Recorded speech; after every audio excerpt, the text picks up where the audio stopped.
what are the internal seeds that y'all are looking to give to these youth here at the Know Your Rights Camp Philadelphia 2024? What are those internal seeds? I like what you did there. Oh, yeah. You know, I study a little bit.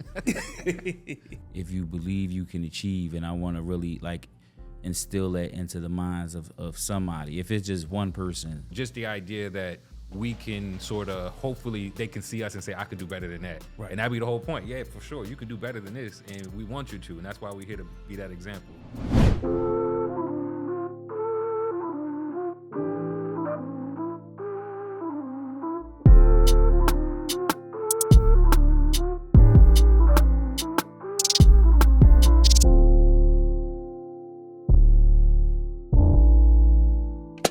And welcome, everyone. This is the Know Your Rights Camp podcast. I am your host, Sean Tory, and we are talking about art. And you know, every time I'm with this brother in the room, it's always something special. This brother in particular right here, but we're going to get to him in a minute. But this gentleman to the far right, I want to get to him first. This is Mr. Russell Craig. Russell Craig is a Philadelphia-based painter whose self-taught artistry explores social and political themes shaped by his experience in the foster care system and nearly a decade incarceration. And this good gentleman right over here, also to my right, is Brandan BMike Odums. And BMike is an influential visual artist from New Orleans whose work, including large-scale murals and public art exhibitions, explores the intersection of art and social change, particularly reflecting the experiences of activism of Black Americans. Ladies, gentlemen, everyone across the world, we have Brandan, my man BMike, and we have Mr. Russell Craig. What's up, gentlemen? Peace. How peace. you? Man, I'm blessed, man. How y'all feeling today? Feeling good. Happy to be here. It's always a blessing. It's always a blessing to have you both, man. Actually, to have you both. First to meet you, man. This is the first time, but it was great vibes when I met you, good brother. And Brandan, it's always good to have you. So, BMike, we're going to start with you, good sir. What's your relationship with the artistic community in Philly and connection to Russell Craig? I feel like there's a lot of overlap between Philly in a lot of ways in terms of what I do, whether you think about graffiti and street art, in terms of me being inspired by spray paint and Philly being such a huge epicenter of graffiti culture. Right. And then now with the mural project, the Philly Mural Project, and that's always been an example. Anytime I show my work to people, people always reference Philly. They're like, oh, you ever seen the Philadelphia Mural Project?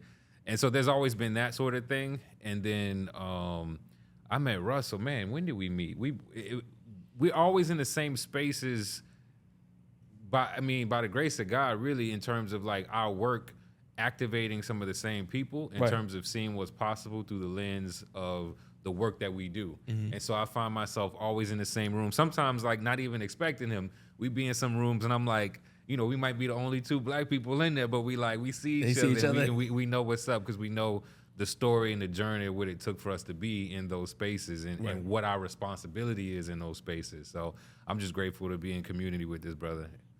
Man. So as someone who has had a long history with the camp, right, what kind of impact do you hope to have here this time with the youth here in Philadelphia? Man, it's always amazing. It's always a temperature check of sorts for me as well, just to think about like how this conversation is impacting people. You know, this is something I talk about all the time in my own circle, in my own bubble. So it's always an opportunity. It's always a great opportunity to be able to go out and share and continue to sort of, you know, in a lot of ways, be a steward of this responsibility and to be able to talk to other folks and to see how they respond. And what I learned most about these camps is that the youth all over, even though we have our own sort of cultural references and things like that, but universally there's a similar thread that we're responding to, that we're navigating. And whether it's a youth in Philly or youth in New Orleans or youth in Detroit, there are these threads that we can connect with on a larger scale. And those are the things that I'm always excited to sort of be witness to. Okay. So, Mr. Russell, you good, bro? Yes. So I got a question for you. All right. So how did growing up in the foster care system influence your approach to making art? Well, that was sort of like how I escaped my situation, because like my foster care situation was more like not like a real family, kind of like I was just placed there or whatever. And it wasn't. I was blessed that it wasn't like a super abusive situation. Yeah. It was just more neglected of like what it feels like to really like have a family. So like art was like a thing that I engaged in to just like put my focus on. Right. And once I wound up like in prison, I used that same kind of, focus and use art as a tool to just like block things out and have a concentration on something that maintain my sanity. Okay. So what led you to create art about the over-criminalization of communities in places like Philadelphia? Cause like once upon a time, and also I use art to like change things around. I used to be like deep in the streets, and then I started to see that, my fate would be like death or prison for like a long time, even though I did a number of years. So I started to believe like art can be what I could use, and then being like a felon and things like that, your opportunities is like limited. So once I started putting my concentration on like social activism and things like that, police brutality, the prison system, right? It's just that was just my focus, and it felt like it gave my art a purpose because for a long time it was all about the skill set and how to paint a portrait that looked like a person and things like that. But then I started putting my focus more towards having like meaning. Right. You know what you remind me of, bro? Who that? And this is crazy. I forgot the movie's name, but when Q-Tip was the artist. Word. You know what I'm talking about? When Q-Tip was the artist, he did time. Unfortunately, he didn't make it, but the fact that you made it out is dope to see. And when I was inside, when I first started going to prison, people was telling me about to check that movie out. And then I seen it like years later. You finally, so you did succeed. But do you see the similarities? Yeah, I agree. Yeah, man. So then what are you hoping kids from Philly take away from your presentation, especially with you being from Philly? It's like a beautiful thing. I mean, for like a lot of reasons, like I knew about BMike before we met and things like that, and it's just crazy to be in these spaces because I'm a like come back around to your thing because it's you good. It connects. It connects. It's like because like and then Kaepernick, and one time I was called to a meeting with Roger Goodell and things like that with the Eagles and things like that, and it was about and I just ain't understand like why Kaepernick wasn't involved, and then people were telling me to calm down, don't make it like a thing, don't go crazy about it. But to bring it all the way around is like it's just a blessing to be like an example because I use art and things like that to pull myself out. Right. And then it's like now they can see instead of like just telling them, this and that, like they can really like, look me up because I got a long track record of like where I came from to where I'm going and things like that. And like, they could do it too. And it's important for me to let them know what it's going to take. It takes a sacrifice. It takes you to make that decision and like really ride it out. And like a lot of stuff you're going to have to like put behind you. A lot of people you're going to have to put behind you. And there's a lot of work when it comes to like if you're going to choose any art form. It don't got to be visual. It could be like whatever, music, whatever. You got to like really dedicate yourself to it and you can make it happen. And then myself will be like an example of that. And then you start joining forces with people like BMike and things like that and start seeing different things, New Orleans and all that. Have you ever been to BMike studio? No, and the problem is like I told him, and actually I'll connect with you after. I do plan to come to New Orleans, and the first thing he said was like, you better come. I was like, definitely. That's the first stop for me as soon as I can touch down. Lit. The whole thing is lit. Yeah, that's every time Russell's in town, he's always hitting me up. I'm coming through. Make sure I it's a blessing. I appreciate that. No, that's love. So then for you both, this is a question I want for you both. So and BMike knows we always tap into this. How has literature affected your approach to art? Mm-hmm. No, I mean for me, it's like two things that inspire me the most, or at least that will prompt me to want to paint. It's either something I hear, some music I'm listening to, or something I'm reading. Like if I ever want to like. If I'm having like whatever you call, or I'm stuck, or I'm writer's block or whatever, that's what I pull into. I read something and I listen to something. So for me, like I communicate through my art, and I think the only other forms of communication I deeply appreciate in terms of like, I wish I could do it that way, is people who can communicate well through music and people who communicate well through literature. Because to me, those are like some of the most beautiful ways to just get what you say out. And I have friends of mine who are authors, and I tell them all the time, like, I get jealous of their artistry because I feel like a book is the type of art that you're gonna live with the longest. Yeah. You know what I mean? Like you'll go through these days, you'll go through a new album in a couple days. You'll be like, oh, all right, I'm done. There's no long-standing appreciation for albums anymore. Right. Yeah. Or you won't a painting, they might, when I'm doing a mural, that's like an 8-second rule. Like somebody gonna give you 8 seconds. Or you got a movie, you're gonna sit there for 2 hours maybe. Yeah. A book, I'm reading a book right now that I'm purposely reading slow just because I don't want it to stop. So I'm like, Right. it's been months that I'm reading this thing. So I'm like, I'm living with this person's art for the last 3 months. Mm-hmm. So to me, I think it's just a beautiful way to kind of continue to communicate things that have value. Okay. What you think? For myself, I say it was very beneficial literature because like when I was inside, I had taught myself how to read and write. And I had this silly white dude. His name was Frank Rutledge. I'll never forget his name because he told me that the E on the end of a word emphasizes the vowel, make it say his name. So then once like I got that, and then I got my GED on the first try. It was a lot of cats I used to ask questions in a GED class, and they failed. So it was like the determination in which got me through. But then once I got to a certain level of literacy and things, I started going to the library and getting books on art. And that like sharpened my skills because then it was like I turned like prison into like a university. And then far as like historically, like you got Malcolm X, prison is a microcosm of society at large and things like that. And when you start, reading on certain, it just expands the ideas and the things in which you could turn to like visual language. So it's very important. So what's the process of determining the message and emotions you both want to convey through murals? And can you guys give an example? The process? So what is the process of determining the message behind the murals you guys are pitching? Like what's like the message and the emotion y'all both are trying to draw from? I know I went a little deep there. No, that's a good question. Okay, good. Because this is basically that conversation we had when we first met today, and you was like breaking it down for me, and I ain't want to like be like me too, and like that. I was just thinking in my mind like how much that connected to me personally and where I'm at right now.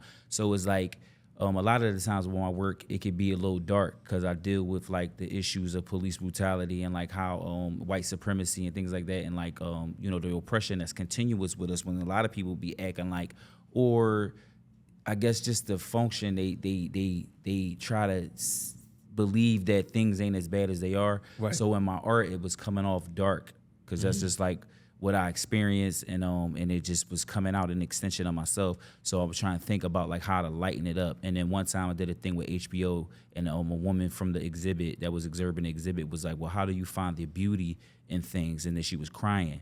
So we was having and then she like, and then also Agnes Gunn was like, you need to find the light. And I thought she meant like chiaroscuro, like light versus dark, like a paint technique. Yeah, the paint, yeah. But she meant like, you're too dark. Jesse was like, you're too dark, you're still dark. So we was having a conversation about like, like finding hope. So now you gotta like think about like, how do you bring these issues up? How do you come up with the visual appeal and things like that, but then also provide some kind of hope to people and don't re-traumatize folks. Right. Yeah, I believe art does two things very well. One, like Nina Simone said, art it's artist's duty or sort of be a reflection of what's happening, a reflection of the times. And that's what Russell's talking about in terms of being that mirror. It's like, this is what I see, and I'm reflecting it back through the work that I create. And then I think art does something else very well, which is it allows us to see what we don't see. It allows us to see what's all the way down the road, the things that we have to imagine. And that's where I think that hope and that excitement can come from, because you can say, hey, this is the reality, but I can also use my radical imagination to tap into something that isn't there. And so for me, I think that's a part of the process, that dance of saying, okay, how do I be responsive and reflective of what's real, but also how do I use my radical imagination in the same way that all those that came before us have done? Right.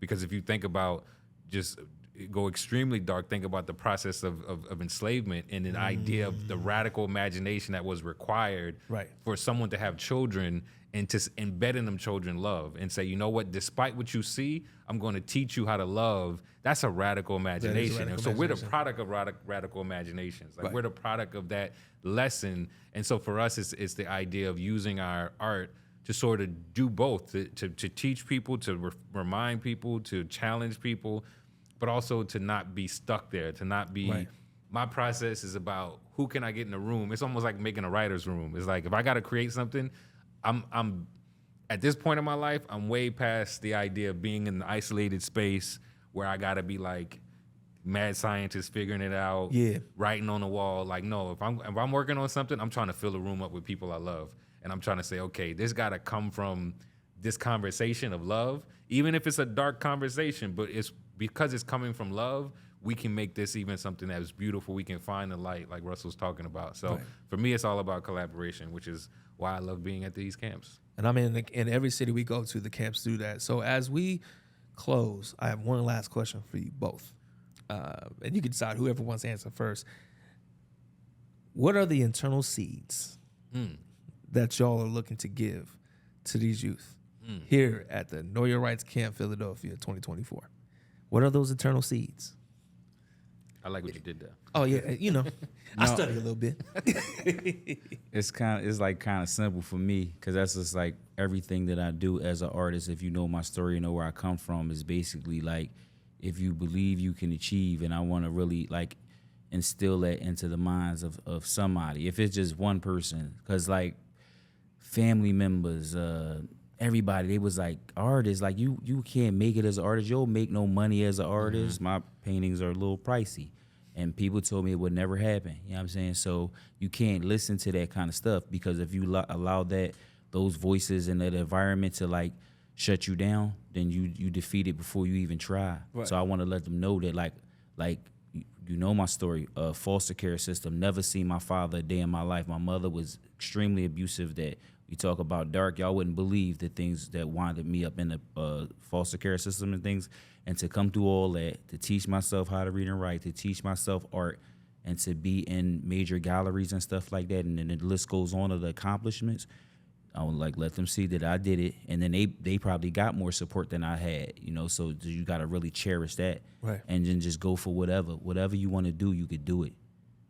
No, and that's real, because by many metrics, this brother is a success story. Like when you think about what he's saying, but also even in the art world, in terms of like, it can be difficult for a black male artist to succeed in these spaces, and this brother is doing amazing. Like when you like he says his pieces are pricey, and he's not front. Like his pieces in some very, very high regarded rooms, and so I think that is an example. Like, you know, I represent a certain part of what it means to be an artist, which is important for these kids to understand, and I think Russell represents another important part of what it means to be an artist, in terms of this idea that I think oftentimes when we first present ourselves as artists, there's that challenge that says you won't be successful doing that, or how you going to make a living doing that.